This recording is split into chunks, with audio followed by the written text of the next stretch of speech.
Bienvenue dans Smart Bourse, votre double dose quotidienne de marché en direct sur Bismart, chaque jour à la mi-journée, 12h30, 13h, et en fin d'après-midi, la grande édition pendant 1 heure à partir de 17h. Au sommaire de cette édition de la mi-journée, des investisseurs qui restent marqués par une grande prudence. On reste dans une séquence d'aversion au risque marquée par un stress géopolitique toujours important. À court terme, on suivra une première rencontre qui se situera au niveau des ministres des Affaires étrangères américains et russes. Ce jeudi, Anthony Blinken et Sergei Lavrov ont prévu de se rencontrer dans un contexte où Emmanuel Macron, le président français, essaye de décrocher un entretien entre Joe Biden et Vladimir Poutine. Peut-être que la rencontre de jeudi entre Anthony Blinken et Sergei Lavrov pourrait ouvrir la voie donc à un sommet au plus haut niveau entre les présidents américains et russes. Voilà où on en est aujourd'hui de cette situation de tension géopolitique qui amène donc cette aversion pour le risque. On le voit avec des taux qui servent de valeur refuge, des taux qui se sont quand même nettement détendus, que ce soit aux États-Unis ou en Europe. Et puis sur les marchés, on reste toujours assez prudent avec une baisse de 0,5 à 1% pour les indices européens en cette première partie de séance. Vous aurez les infos clés dans un instant avec Alix Nguyen. On reviendra également sur les enjeux en matière géopolitique, notamment avec John Plassard qui sera avec nous en visioconférence d'ici quelques minutes. Et puis sur le fond de la macroéconomie, ne boudons pas non plus les bonnes nouvelles. Après une fin d'année, un début d'année marqué par le regain des restrictions pandémiques et la vague Omicron, on voit quand même une nette amélioration de la conjoncture européenne pour le mois de février à travers la publication des enquêtes de conjoncture PMI.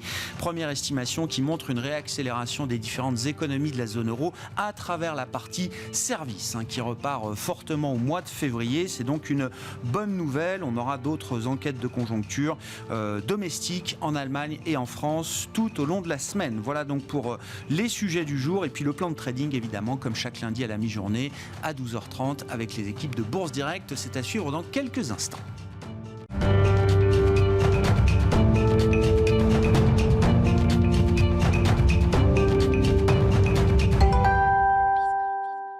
Oui, entre les questions de banque centrale et le stress géopolitique, c'est un début de semaine marqué par l'aversion pour le risque sur les marchés. Les infos clés à mi-séance en Europe avec Alix Nguyen. Toujours empêché par la situation géopolitique, l'indice parisien perd son avance d'alors. Dernier rebondissement en date, facteur de ralentissement. Les réserves émises par Moscou quant à la perspective d'un sommet entre Joe Biden et Vladimir Poutine. Un porte-parole du Kremlin ayant justifié ses réticences par l'absence de projet concret. Ce dernier n'a cependant pas écarté la possibilité de discussion ou d'une rencontre. Un sommet proposé par Emmanuel Macron, accepté par Joe Biden, conditionné cependant par une non-intervention russe. À noter que dans la journée, Vladimir Poutine doit présider un conseil de sécurité russe, conseil dont on ne connaît pas l'objet. On relève que dans ce contexte, les actifs dits refuges comme l'or sont susceptibles de connaître d'importantes fluctuations. Sur le plan macroéconomique, en février, la croissance de l'activité a rebondi dans la zone euro. L'indice PMI composite établi par IHS Markit s'est redressé de 3,5 points à 55,8 points, porté par l'amélioration dans les services au plus haut depuis novembre du fait de l'assouplissement des restrictions sanitaires. La composante manufacturière s'est en revanche repliée de 0,3 points à 58,4. Vendredi, le marché surveillera de près la statistique des revenus et des dépenses des ménages américains et notamment la composante PCE des dépenses de consommation personnelle.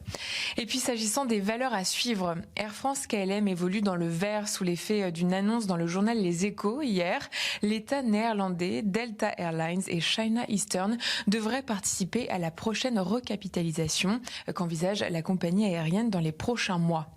En hausse à l'ouverture, Faurecia est désormais en net repli après avoir redressé ses résultats en 2021 et ce malgré l'impact de la crise des semi-conducteurs. L'équipementier automobile vise pour 2022 une amélioration de sa marge et de son chiffre d'affaires. Même son de cloche en bourse pour Worldline s'est acté. L'américain Apollo rachète les terminaux de paiement du spécialiste français des paiements électroniques. Le géant du private equity Apollo va dépenser jusqu'à 2,3 milliards d'euros pour racheter la technologie française. Annoncé aujourd'hui, l'entrée en exclusivité aura requis plus de 6 mois de négociations pour aboutir à un préaccord avec Apollo, dernier candidat encore en lice. Tendance, mon ami, chaque jour à 12h30 et 17h avec Alix Nguyen dans Smart Bourse sur Bismart.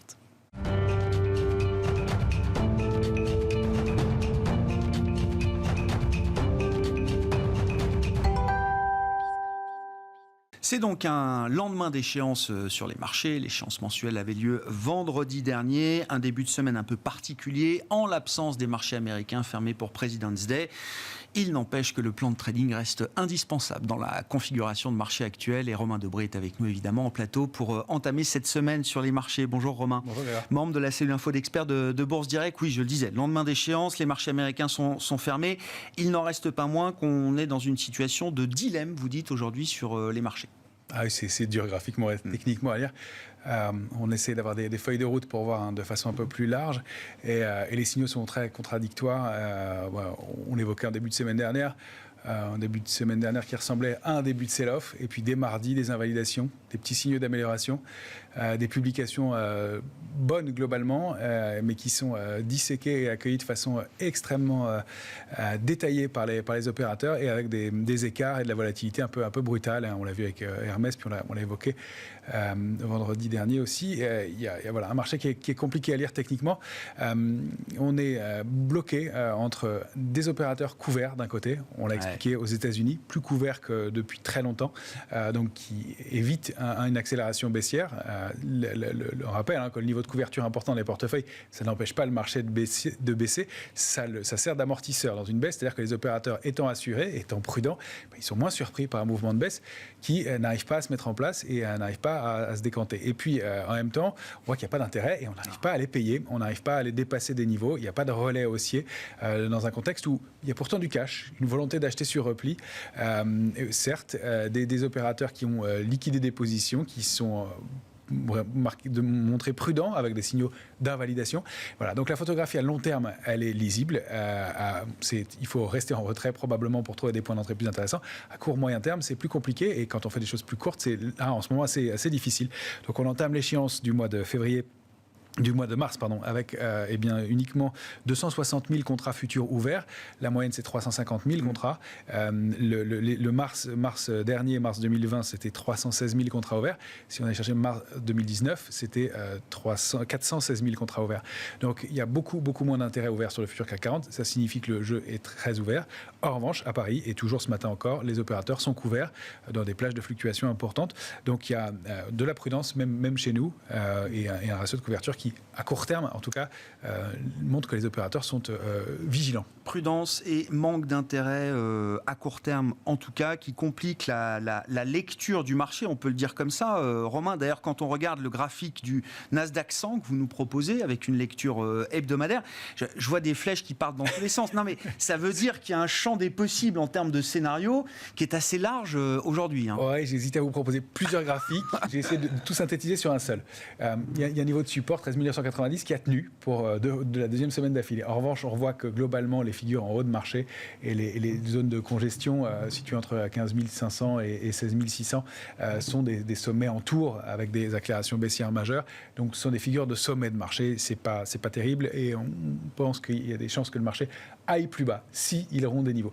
Maintenant, on voit qu'on n'arrive pas non plus à décrocher, qu'il y a des forces de rappel assez systématiquement. Et c'est pour ça qu'on envisage alors ces deux premières flèches qui partent en dessous de la flèche de la semaine dernière, avec des petites, avec donc un retour vers le bas d'une figure qui peut être un biseau baissier. Donc un biseau baissier, c'est une figure de consolidation dans un mouvement haussier. Ça pourrait rebondir ensuite. On voit que permis à la petite flèche de déborder un peu et d'aller chercher la zone 12 965, 13 320. Pourquoi ? Parce qu'il pourrait y avoir ce sell-off, cette capitulation un peu brutale. Et les biseaux, comme ça, dans des séquences de fin de marché, ils peuvent être souvent un peu enfoncés. Donc ce ne sont pas des points d'achat. Au contraire, c'est des niveaux de prudence. Mais si dans ce biseau, et si on a réintégré le bas de ce biseau, là on pourrait rebondir sur 13 320 et aller chercher une extension. Alors l'extension pourquoi ? Pour 10-13%. Donc c'est pas ridicule. C'est pour ça qu'on est obligé de le prendre en compte. En revanche, si on casse la zone aux alentours des 13 000 points, on va arrondir, vous avez les détails sur le Nasdaq. Là on peut accélérer du double et ça fait des mouvements de baisse de 17-20% complémentaires sur les cours actuels. Donc il y a un côté un peu qui tout double. Un côté qui tout double. Peut-être 10-13% à gagner, peut-être 15% plus à perdre également. Exactement. Et on pense qu'on perdra les 15% de plus, mais on se demande quand. Alors, on a toujours cette feuille de route. On est dans une vague A. On pense que pour l'instant, compte tenu du niveau de couverture, le petit sell-off peut avoir lieu, 3-4%, et puis qu'on rebondisse de 12-13%. C'est toujours notre scénario principal, avec des stops courts, vous l'avez compris. C'est-à-dire que si on se repositionne à l'achat, on attendra de retrouver des signaux. On ne va pas payer systématiquement le creux, et on sera vigilant sur le rebond potentiel, puisque c'est ce qu'on appellerait, dans ce cas-là, de toute façon, un rebond du chat mort, c'est-à-dire peu alimenté, peu soutenu, par des mains plutôt faibles généralement, mais qui peut avoir des proportions importantes, et donc qui peut présenter un certain intérêt quand on travaille dans des swing trading. Ouais. Donc à court terme, c'est quand même bretelles et ceinture, quoi. Enfin, on verrouille. Même si la feuille de route nous dit qu'on peut avoir ce rebond du chat mort, comme vous dites, intéressant à jouer tactiquement, on y va en verrouillant quand même le niveau des stops serrés. On reste sous-investi. On regarde les screeners et ils se remplissent et ils se vident assez rapidement. Il y a beaucoup de faux signaux. Je sais que pour les particuliers, c'est très difficile, et pour tous les day traders, même professionnels, c'est très difficile dans ce marché. Et il y a un cas de figure très très spécial. Comment se transpose la situation sur les indices européens si on prend le comparable Eurostock 50 pour la partie européenne, Romain? C'est le résultat emblématique. Le cercle rouge montre bien toutes les difficultés à lire ce marché. On avait un canal haussier propre sur lequel on avait rebondi 5 fois au moins depuis mars 2020.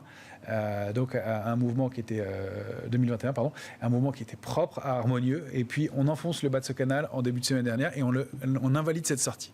Ça, c'est plutôt un bon signe en général, sauf qu'on termine la semaine assez bas dans le canal, et le rebond qu'on avait entamé en milieu début de semaine s'invalide, et là vous voyez qu'on est dans une zone d'incertitude, 4073, 4119, on n'arrive pas à se décider. Donc on surveille ces niveaux-là, mais c'est toujours vraiment l'incertitude qui domine. Et cette accumulation en partie basse, elle montre que le sell-off, le décrochage peut avoir lieu, peut-être pour un petit trou d'air, et réintégrer encore une fois cette notion de petit sell-off, 3-4%, pour aller rebondir ensuite.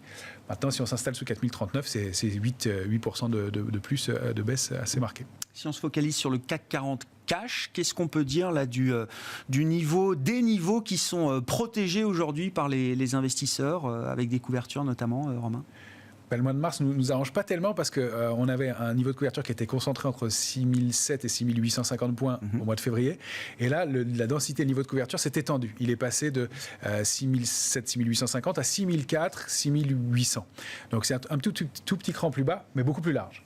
Donc notre zone d'accélération baissière potentielle, elle est plus dense en option de vente, donc l'accélération va être plus complexe. Il va falloir quelque chose de fort, de lourd, pour décider le marché à baisser. Alors soit la spéculation baissière forte, soit une très très mauvaise nouvelle. Je ne sais pas très bien ce qu'on peut attendre de plus dans le contexte, pour aller chercher donc cette zone et cette extension toujours possible de notre vague de Wolf qui commence à prendre un peu du plomb dans l'aile, parce que le temps joue contre le schéma. Joue contre le schéma, exactement.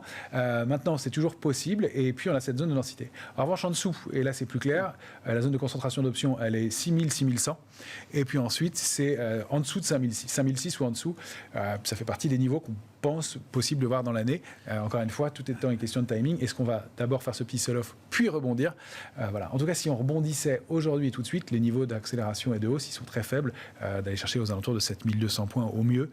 Donc on est vraiment dans une situation de médiane, au milieu d'un trading range, avec deux scénarios possibles, et très difficile de prendre une position forte dans ces cas-là. On reste sous-investi et couvert quand même.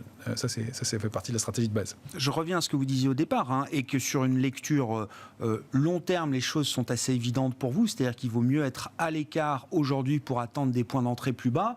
Cette zone de 5006, si à un moment elle venait dans le radar cette année, ce serait typiquement ce genre de point d'entrée. Enfin, au moment où on se parle aujourd'hui, ce serait typiquement le genre de point d'entrée pour des investisseurs long terme. Ce serait parfait. C'est le début. Alors on n'a pas assez de recul là-dessus, mais c'est une zone vraiment clé. C'est une zone au-delà de laquelle on a rebondi, sous laquelle on a construit beaucoup, qui est charnière avec la crise Covid.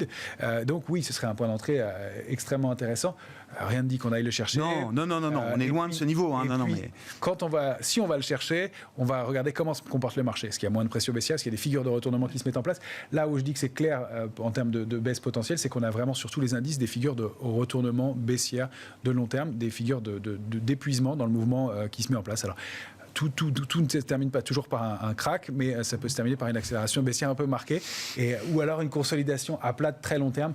Le marché est rarement aussi sage. Bon, si on se focalise sur le plus court terme avec le futur CAC en lecture journalière, Romain, un CAC d'ailleurs qui accélère à la baisse là à mi-séance. Quels sont les enjeux pour vous des prochaines heures et des prochains jours ? Bien, on voit ce niveau, ce grand trading range toujours, 6828 en bas, 7147 en haut. On bute depuis je ne sais pas combien de séances et de combien de fois, plutôt de séances c'est une dizaine de jours, mais combien de fois c'est incalculable contre la zone 6992, 7003. On n'arrive pas à la déborder et en revanche on préserve des niveaux intermédiaires. Alors il y en a beaucoup, j'en ai enlevé pas mal, mais 6916 était préservé. On va tester ces niveaux, puis on rebondit. En fait c'est la spéculation qui s'amuse. Donc en day trading, ça c'est très intéressant. Encore une fois, là il y a beaucoup de choses à faire avec des niveaux d'alerte bien identifiés. Toujours donc cette zone 6828 en bas, on sait que sous 6700 points, 717, l'accélération sera probablement un peu plus brutale. En attendant, c'est très très canalisé, très concentré. Et voilà. Si on repasse 7003 et on sentait que le marché était un peu dans les starting blocks la semaine dernière pour déborder ce niveau, il y a un bouchon qui va sauter et on aura une petite extension possible, 100, 150 points pour aller chercher donc la borne haute du range au mieux dans un premier temps. Pour l'instant, on est du côté baissier du trading range, on est sous la médiane et donc c'est plutôt signe de faiblesse. 7003 points. Voilà, c'est le. Non, Non, mais vous avez raison de le dire comme ça. Vous le dites parfaitement, Romain. Mais juste. 7003 points. Je ne veux pas que les gens pensent que 7003 c'est 7300 l'objectif tout de suite. Non, on n'y est pas encore.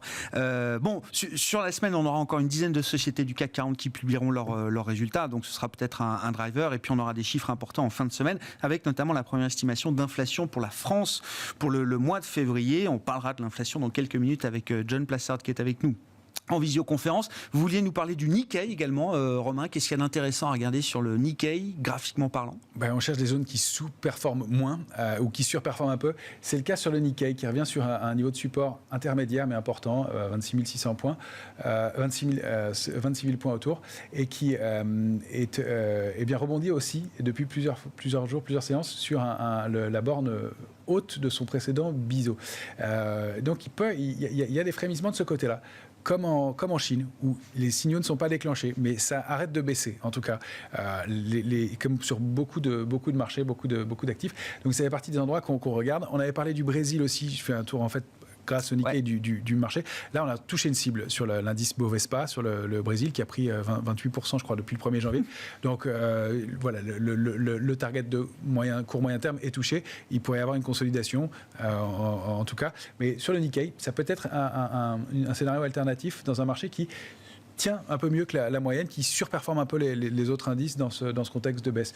On a un support court, un support proche, donc un ratio risque-rendement qui est intéressant, encore une fois avec des stops courts, et on n'insiste pas sur les positions dans l'hypothèse d'un possible sell-off.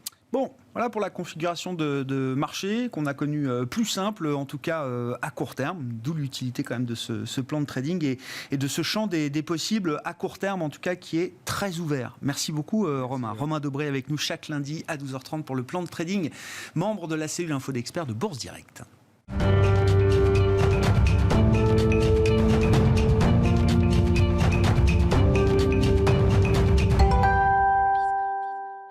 Il y a évidemment une dimension spécifique aujourd'hui qui explique peut-être l'incertitude à court terme sur les marchés. C'est la dimension géopolitique. Nous en parlons avec John Plassard en visioconférence avec nous depuis Genève, spécialiste en investissement de la banque Mirabeau. Bonjour et bienvenue John. Effectivement, la nouvelle du jour, c'est que on a peut-être la voie ouverte pour un sommet au plus haut niveau entre la Russie et les États-Unis. On verra si Joe Biden rencontre prochainement Vladimir Poutine. Une chose est sûre, à court terme, ce jeudi doivent se rencontrer les ministres des Affaires étrangères des deux puissances, Anthony Blinken, l'Américain, et Sergueï Lavrov, le Russe, John. Oui, tout à fait. Bonjour Grégoire. En fait, on voit que la situation globale est extrêmement compliquée parce que d'un côté, le président Biden veut absolument que l'attention se focalise sur l'Ukraine et non sur les problématiques qu'il a en interne aux États-Unis, puisque vous le savez, Grégoire, les intentions de vote pour Joe Biden sont au plus bas depuis qu'il a été élu. D'un autre côté, le président Poutine réclame aussi que, de son côté, les accords de Minsk soient respectés. Et il pense, lui, qu'ils ne sont pas respectés. Et d'un autre côté, on a l'Ukraine qui est au milieu de tout ça. Et l'Ukraine a dit ce matin que effectivement, c'était une très bonne chose d'avoir une rencontre entre les États-Unis et Moscou, mais il fallait aussi que, évidemment, l'Ukraine fasse partie de ces négociations, puisqu'on parle d'un pays quand même qui, depuis 2014, est un pays qui est en crise. On oublie de le dire, Grégoire, mais on a dans la partie de l'Est de l'Ukraine, on a 2 républiques rebelles qui n'ont toujours pas été reconnues par un autre État et où il y a des tensions très fortes entre elles et aussi entre la Russie. Donc, qu'est-ce qui se passe ? On a une problématique américaine, on a une problématique russe, on a une problématique ukrainienne et là-dedans, la problématique pour nous investisseurs, c'est de se dire, effectivement, s'il y a des bruits de bottes qui se font plus insistantes que prévu, évidemment, ça aura un impact sur le court terme, sur les indices boursiers. Et c'est pas bien, vous savez que l'incertitude, évidemment, est quelque chose qui n'est pas bien. On en parle depuis un moment de cette volatilité qui est là. Donc, faire très, très attention aux informations qui sont données, parce qu'on ne sait pas si c'est pour cacher la problématique interne qu'auraient les États-Unis avec le Parti démocrate. On a vu notamment que Boris Johnson, ce week-end, a dit la même chose, a essayé de mettre de l'huile sur le feu en disant qu'on pourrait rentrer dans une guerre qui serait aussi importante que celle de 1945. Et de l'autre côté, la Russie, potentiellement, voudrait faire respecter la loi. Donc c'est très, très compliqué. Et ici, évidemment, ça va durer, ça ne va pas se saluer par un cessez-le-feu, puisqu'on sait que, évidemment, il ne sera pas respecté. Bon, des tensions effectivement qui ne retombent pas pour l'instant et le marché qui reste donc attentif à cette situation géopolitique sans pour autant pouvoir la maîtriser. Et donc le rendez-vous de la semaine est fixé jeudi, on le rappelle, entre Anthony Blinken, l'Américain secrétaire d'État, et le ministre russe des Affaires étrangères, Sergueï Lavrov. Voilà pour la partie géopolitique. Venons-en à la partie inflation, John, avec ce matin la publication des prix à la production en Allemagne pour le mois de février. Alors c'est ce qu'on appelle une tendance en fusée. Ce sont des prix là qui s'envolent de 25% désormais sur un an. Une date importante, John, vous dites qu'il faut avoir en tête, c'est la semaine prochaine, le 2 mars, avec la publication de la première estimation d'inflation en zone euro pour le mois de février. Exactement. Alors pour revenir à ces chiffres qui sont, vous l'avez dit, plus qu'exponentiels, puisque c'est plus 25%, c'est les chiffres qu'ont connus l'Allemagne en 1949 lors de la création de l'Allemagne de l'Ouest et l'Allemagne de l'Est. Il faut aussi le rappeler ici, le mettre dans le contexte, c'est le 5e mois de hausse consécutive. Et ce qui est très important de noter ici, parce qu'on se dit oui, les prix à la production, c'est historiquement un indicateur avancé pour les prix à la consommation. Donc c'est très important aussi de le noter ici. Donc effectivement, on est dans des tensions sur l'inflation extrême.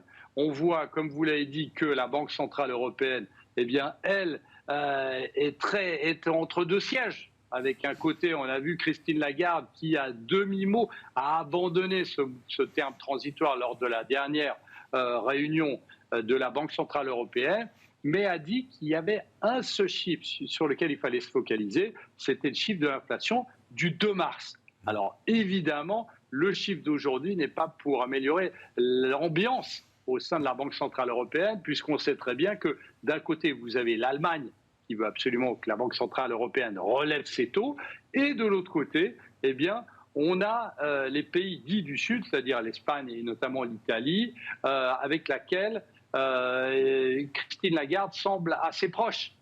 Donc ici, c'est très compliqué. Ce n'est pas une bonne nouvelle. Pourquoi ? Parce que pour l'Allemagne, cet indicateur avancé nous laisse penser, ce n'est pas moi qui le dis, c'est l'étude qui a publié ce matin le chiffre sur les prix à la production en Allemagne, qui laisse penser que les prix à la consommation en Allemagne pourraient être de 5% jusqu'à l'automne. Donc on voit ici que le terme transitoire est totalement abandonné par les chiffres, puisque transitoire, on le rappelle, avait commencé en avril 2021. Donc si vous mettez avril 2021 jusqu'en automne 2022, je ne sais plus comment il faut définir le terme transitoire. Donc ici, c'est très compliqué, effectivement. Et il y a une chose, pour finir là-dessus, c'est que je pense pour les marchés que le pire serait d'avoir un chiffre en dessous des attentes le 2 mars, parce que ça porterait encore plus à confusion. Et potentiellement, vous savez que c'est un chiffre, Grégoire, qui est extrêmement volatile.